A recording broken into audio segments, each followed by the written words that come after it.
This video and others like this one are possible thanks to viewers like you. Please show your support with a like and subscribe, and be sure to hit the bell notification icon so you don't miss any new videos. If you want to get involved with the channel, consider becoming a channel member. There are many benefits to channel membership, including access to our Discord, exclusive deck tech and strategy videos, and the opportunity to help create channel content. I want to sincerely thank all our channel members, as I truly couldn't do this without your support. You guys rock. Go Commando. Alright, this is SwagDean. You're at Dice Commando. It's Friday. It's Destiny Friday. Even better. And we're looking at Smash Duos. So, this is my first pass on the Nightsisters deck. And you may be thinking, why are you starting with like the things that got the least amount of votes? That's just the way it worked out for my testing, where I felt like these worked. Now, I'm experimenting a bit with this deck, I have to admit. I hope that it works, but I am experimenting. I'll get into that. So here's what we have. Start off with the hybrid character. Let's call it Nightsisters. Talzin and Co. is the subtitle. The dice that you're going to get is Talzin and Loose, so it's basically blue, villain, witch, ranged. It's kind of the build of the deck. You're getting Mother Talzin's ability. So after you activate this character, you reveal the top card of a player's deck. If the cost is an odd number, turn one of that player's dice to any side. Our deck is very heavy on odd.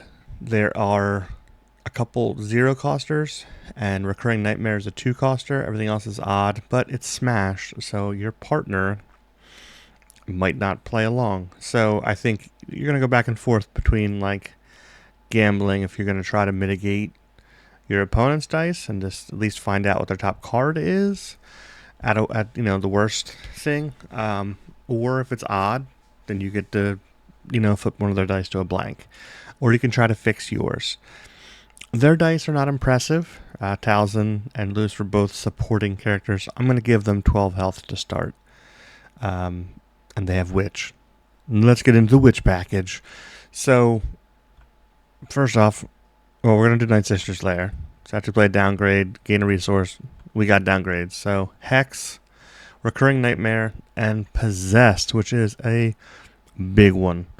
But fun. And that's also, like, I'm just looking at, like, when you build these IRL. Possessed was, like, one of the cards that was a promo in, like, the OP kits. So, like, you get to finally use that OP card if you got one.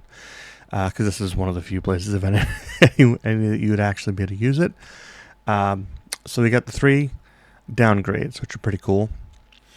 The upgrade package, Crystal Ball, which lets you look at the top card of a deck. So you can now get ahead of her ability. You can sequence it, that you do this, you trigger this before you trigger the other one, so you can, know in advance if you want to do, like, if you look at yours and it's 2, you can say, I'm going to try the other one then.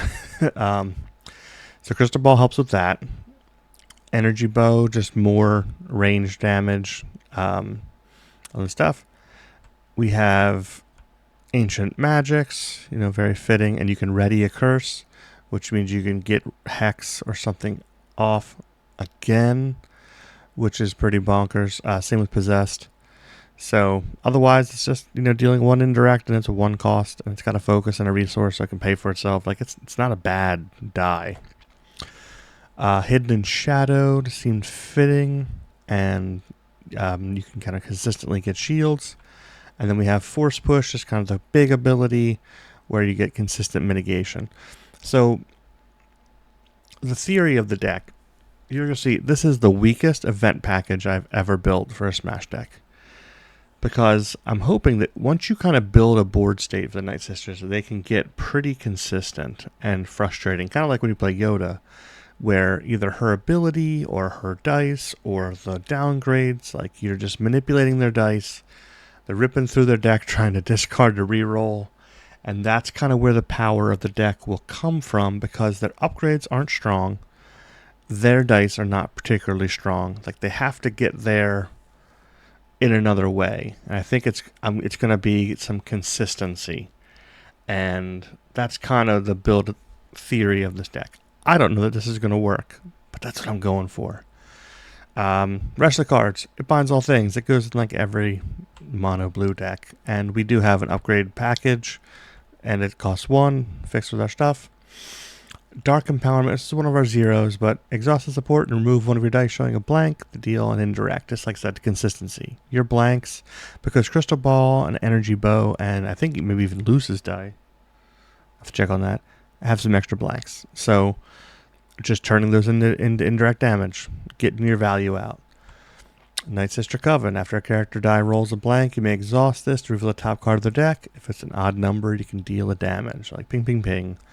There's consistent ways to see the top card of decks, and this is a support. Once it's out, you can look at this first. You can see if it's odd. If it is odd, then you activate the Nightsisters, and you get the Towson ability.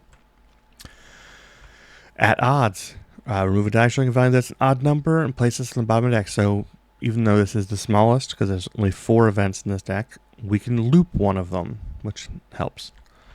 Witch Magic, reveal the top 3, heal. I've got a lot of odds in here. Like I said, this is going to be a little bit more of a gamble in Smash. But it's Towson on the art, and this is the only deck I can go in. Spell of Removal. Spot a blue character, discard the top card of a deck. If it costs an odd number, remove a die. You guys got the theme. Choose a character, roll all of its dice, deal 1 damage to that character if it has a curse on it. We have 3 curses. Bam, bam, bam. So the Witch, synergy, thing, and flavor. It's way deep in this. I love it for that. I'm nervous about it being weak. I'm hoping that the consistency, because mitigation and consistent mitigation or consistent dice fixing is hard to do in Smash. And this deck can do one or both of those potentially. I'm hoping that's what's going to make it work. I don't know that it's going to, but I'm going to try it. So this is pass 1. I'm not 100% sure what I switched to. I'm going back and forth between, is this going to be terrible or is this going to be dominant? There's no redeploy in the deck at the moment, and there are restrictions. So there's a couple upgrades that are blue character only. So there's a couple things about the deck that can be a little bit frustrating.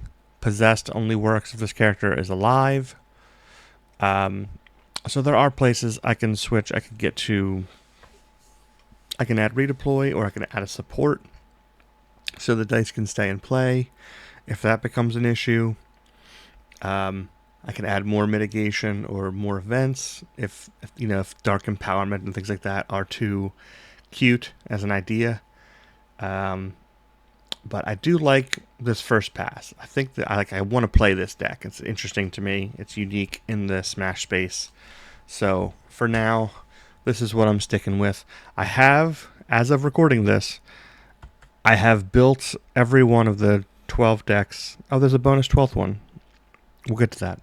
That I'm going to be, working on for this. And so, if I can rope some friends into playing, hopefully I can get some more of those reps in.